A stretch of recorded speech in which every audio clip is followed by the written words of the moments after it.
ನಮಸ್ತೆ. ನಾನು 1 ವೀಕಿಂದ ವಿಡಿಯೋ ಮಾಡೋದಕ್ಕೆ ಸಾಧ್ಯ ಆಗಲಿಲ್ಲ. ಬಿಕಾಸ್ ಸಮ್ ಪರ್ಸ್ನಲ್ ವರ್ಕ್ ಇದ್ದ ಕಾರಣ. ನಾನು ನನ್ನ ಲಾಸ್ಟ್ ವಿಡಿಯೋದಲ್ಲಿ ನಿಮಗೆ ಹೇಳಿದ್ದೆ ಶೇರ್ಸ್ ಇನ್ವೆಸ್ಟ್ಮೆಂಟ್ ಬಗ್ಗೆ. ಅದರದ್ದು ನೆಕ್ಸ್ಟ್ ಎಪಿಸೋಡ್ ಫಲವಾಗಿ ನಾನು ಡಿಮ್ಯಾಟ್ ಅಕೌಂಟ್ ಬಗ್ಗೆ ಮತ್ತು ಟ್ರೇಡಿಂಗ್ ಅಕೌಂಟ್ ಬಗ್ಗೆ ಹೇಳ್ತೀನಿ ಅಂತ ಹೇಳಿದ್ದೆ. ಈಗ ನಾನು ಅದನ್ನು ವಾಟ್ ಈಸ್ ಡಿಮ್ಯಾಟ್ ಅಕೌಂಟ್ ಅಂತ ನಿಮಗೆ ವಿವರಣೆ ಕೊಡ್ತೀನಿ. First thing, I want to clarify with you that is I am not a financial advisor. This is only for educational purpose. Okay. ಮೊದಲಿಗೆ ನಾವು ಡಿಮ್ಯಾಟ್ ಅಕೌಂಟ್ ಅಂದರೆ ಏನು ಅಂತ ತಿಳ್ಕೊಳ್ಳೋಣ. ಓಕೆನಾ? ಡಿಮ್ಯಾಟ್ ಅಕೌಂಟ್ ಅಂದರೆ ಅದರ ಫುಲ್ ಫಾರ್ಮು ಡಿಮೆಟೀರಿಯಲೈಸ್ಡ್ ಅಕೌಂಟ್ ಅಂತ. ಓಕೆ, ಡಿಮೆಟೀರಿಯಲೈಸ್ಡ್. ಫಾರ್ ಎಕ್ಸಾಂಪಲ್ ಅದನ್ನು ನಾವು ಆಡು ಭಾಷೆಯಲ್ಲಿ ಹೇಳೋದಾದರೆ, ನನ್ನ ಹತ್ರನೂ ಸುಮಾರು ಒಂದು 15-16 ವರ್ಷದ ಅನಿಸತ್ತೆ ಒಂದು ಬ್ಯಾಂಕ್ದು, ಯಾವುದೋ ಒಂದು ಪ್ರೈವೇಟ್ ಬ್ಯಾಂಕ್ದು ಹೆಸರು ಬೇಡ, ಶೇರ್ ಸರ್ಟಿಫಿಕೇಟ್ ನಾನು ಬೈ ಮಾಡಿದ್ದೀನಿ ಆಗ. ಓಕೆ, ಅದು ಆಗ ಎಲ್ಲ ಶೇರ್ ಸರ್ಟಿಫಿಕೇಟ್ ಅಲ್ಲ, ಪೇಪರ್ ಫಾರ್ಮ್ಯಾಟ್ನಲ್ಲಿ ನಾವು ಶೇರ್ಸ್ ಮೇಲೆ ಇನ್ವೆಸ್ಟ್ಮೆಂಟ್ ಮಾಡಿದ್ರೆ ಪೇಪರ್ ಫಾರ್ಮ್ಯಾಟ್ನಲ್ಲಿ ನಮಗೆ ಶೇರ್ ಸರ್ಟಿಫಿಕೇಟ್ ಕೊಡ್ತಾಯಿದ್ರು. ಓಕೆನಾ? ಅದು ಏನಾಗ್ತಾಯಿತ್ತು ಅಂದರೆ, ಸರ್ಟನ್ ಆಫ್ ಇಯರ್ಸ್ ಆದಮೇಲೆ ಅದು ಕಳೆದೋಗೋದೋ ಇಲ್ಲ ಹರಿದೋಗೋದೋ ಇಲ್ಲ ಕಳ್ತನ ಆಗೋದೋ ಏನೋ ಆ ಥರ ಆಗ್ತಿತ್ತು ಅಲ್ವಾ. ಪೇಪರಲ್ಲಿ ಇಶ್ಯೂ ಮಾಡಿರೋದಂದರೆ ಶೇರ್ ಸರ್ಟಿಫಿಕೇಟು ಅದು ಆ ಥರ ಆಗ್ಬಿಡ್ತಾಯಿತ್ತು.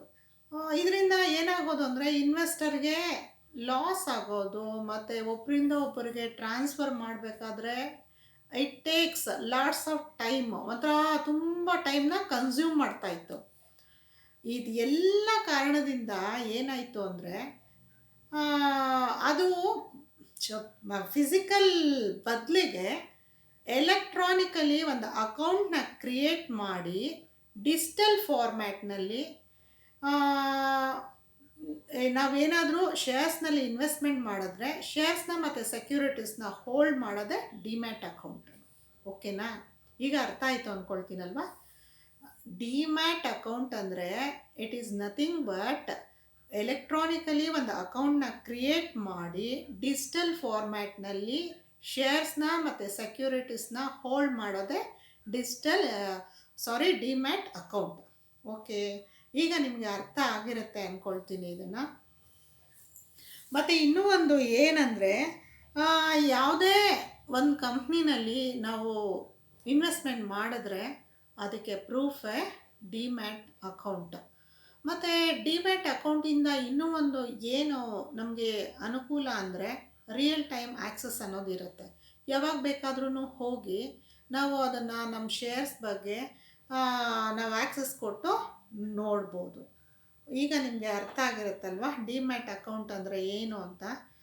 ನನ್ನ ಇದು ಮುಂದಿನ ಫಲವಾಗಿ ನೆಕ್ಸ್ಟು ಏನು ಹೇಳೋದು ಅಂದರೆ, ನಾವು ಡಿಮ್ಯಾಟ್ ಅಕೌಂಟ್ನ ಎಲ್ಲಿ ಹೇಗೆ ಓಪನ್ ಮಾಡ್ಬೋದು ಅಂತ ತಿಳ್ಕೊಳ್ಳೋಣ. ಫಾರ್ ಎಕ್ಸಾಂಪಲ್ ಇದಕ್ಕೆ ಈಸಿಯಾಗಿ ಅಂಡರ್ಸ್ಟ್ಯಾಂಡ್ ಆಗಬೇಕು ಅಂದರೆ, ನಾವೊಂದು SB ಅಕೌಂಟ್ನ ಓಪನ್ ಮಾಡಬೇಕಾದ್ರೆ ಯಾವುದಾದ್ರೂ ಪ್ರೈವೇಟ್ ಬ್ಯಾಂಕು ಅಥವಾ ಪಬ್ಲಿಕ್ ಬ್ಯಾಂಕ್ಗೂ ಹೋಗ್ತೀವಲ್ವ, ಅವರೆಲ್ಲ ಏನು ಮಾಡ್ತಾರೆ, ಅಂಡರ್ RBI ರೂಲ್ಸ್ ರೆಗ್ಯುಲೇಷನ್ನ ಫಾಲೋ ಮಾಡ್ತಾ ಇರ್ತಾರೆ ಅಲ್ವಾ. Is it not? ಅದೇ ರೀತಿ ಆಗ ಏನು ಮಾಡ್ತೀವಿ, ನಾವು ಬ್ಯಾಂಕಲ್ಲಿ ಹೋಗಿ ನಮಗೊಂದು ಸೇಫ್ ಪ್ಲೇಸ್ ಅಂದ್ಕೊಂಡು ನಾವು ಹೋಗಿ ಅಮೌಂಟ್ನ ಹಾಕೋದೋ ತೆಗಿಯೋದೋ ಏನೋ ನಮ್ಮ ಟ್ರಾನ್ಸಾಕ್ಷನ್ ನಾವು ಮಾಡ್ತಿರ್ತೀವಿ. ಇನ್ ದ ಸೇಮ್ ವೇ ನಾವೇನು ಮಾಡ್ತೀವಿ ಅಂದರೆ, ಈಗ RBI ಹೆಂಗೋ ಅದೇ ರೀತಿ NSDL ಮತ್ತು CDSL ಅಂತ ಸೇಮ್ ಲೈಕ್ RBI ಹೆಂಗೆ ಇದಿರುತ್ತೋ ಅದೇ ಥರ. ಆದರೆ ಇವ್ರನ್ನ ಇಲ್ಲಿ ಡೆಪಾಸಿಟರೀಸ್ ಅಂತ ಹೇಳ್ತೀವಿ ಇವರಿಬ್ಬರನ್ನ. ಇವರು ಸೆಬಿ ಅಂಡರ್ ಕಂಟ್ರೋಲ್ ರೂಲ್ಸ್ ರೆಗ್ಯುಲೇಷನ್ನ ಫಾಲೋ ಮಾಡ್ತಿರ್ತಾರೆ. ಓಕೆನಾ? ಈಗ ನಮಗೆ ಏನು ಮಾಡಬೇಕು ಅಂದರೆ, ಇನ್ವೆಸ್ಟರ್ಸು ಮತ್ತು ಈ ಡೆಪಾಸಿಟರೀಸ್ ಮಧ್ಯೆ ಡೆಪಾಸಿಟರಿ ಪಾರ್ಟಿಸಿಪೇಟ್ಸ್ ಅಂತ ಬೇಕಾಗತ್ತೆ.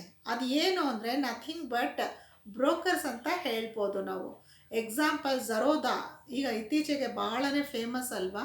ಇವ್ರು ಏನು ಮಾಡ್ತಾರೆ, ಇನ್ವೆಸ್ಟರ್ಸು ಮತ್ತು ಈ ಡೆಪಾಸಿಟರೀಸ್ ಮಧ್ಯ ಲಿಂಕ್ ಆಗಿ ಕೆಲಸ ಮಾಡ್ತಾ ಇರ್ತಾರೆ.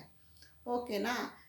ಈಗ ನಾವು ಇಲ್ಲಿ ಹೋಗ್ಬಿಟ್ಟು ಕೆಲವೊಂದು ಬ್ಯಾಂಕು ಅಥವಾ ಈ ಬ್ರೋಕರಸ್ ಮುಖಾಂತರ ಹೋಗಿ ನಾವು ಡಿಮ್ಯಾಟ್ ಅಕೌಂಟ್ನ ನಾವು ಓಪನ್ ಮಾಡ್ಬೋದು. ನಮ್ಮ ಟ್ರೇಡಿಂಗ್ ಅಕೌಂಟ್ನ ಸ್ಟಾರ್ಟ್ ಮಾಡ್ಬೋದು. How to buy, how to sell ಅನ್ನೋದನ್ನು ನಾವು ಟ್ರೇಡಿಂಗ್ ಅಕೌಂಟಲ್ಲಿ ಸ್ಟಾರ್ಟ್ ಮಾಡ್ಬೋದು. ಈಗ ನಿಮಗೆ ಡಿಮ್ಯಾಟ್ ಅಕೌಂಟ್ ಏನು ಅಂತ ನಿಮಗೆ ಅರ್ಥ ಆಗಿರುತ್ತಲ್ವ. ನಾನು ಮೊದಲೇ ಹೇಳಿದ್ದೀನಿ, ಇದು purely only for educational purpose. I am not a financial advisor. Because basically ನಾನು ಒಂದು ಸುಮಾರು ಒಂದು 27 ಇಯರ್ಸಿಂದ ನಾನು ವರ್ಕಿಂಗ್ ಆ್ಯಸ್ ಅನ್ ಅಕೌಂಟೆಂಟ್. ನನ್ನ ನಾಲೆಡ್ಜ್ ಪ್ರಕಾರ ಏನಿರುತ್ತೆ ಅದನ್ನು ನಾನು ನಿಮಗೆ ನನಗೆ ಗೊತ್ತಿರೋಷ್ಟು ಮಾಹಿತಿನ ನಾನು ನಿಮಗೆ ಹೇಳ್ತಾ ಬರ್ತಾಯಿದ್ದೀನಿ. ಯಾರಿಗೆ ಗೊತ್ತಿರಲ್ಲ ಅವ್ರದ್ದು ನನಗೆ ಗೊತ್ತಿರೋಷ್ಟು ನಾಲೆಡ್ಜು ನೀವು ತಿಳ್ಕೊಂಡು ಅದನ್ನು ಸಾಮಾನ್ಯವಾದ ಆಡು ಭಾಷೆಯಲ್ಲಿ ಹೇಳೋದಕ್ಕೆ ಪ್ರಯತ್ನ ಪಡ್ತಾಯಿದ್ದೀನಿ. ಅರ್ಥ ಆಗಿರುತ್ತೆ ಅಂದ್ಕೊಳ್ತೀನಿ ಎಲ್ಲರಿಗೂ.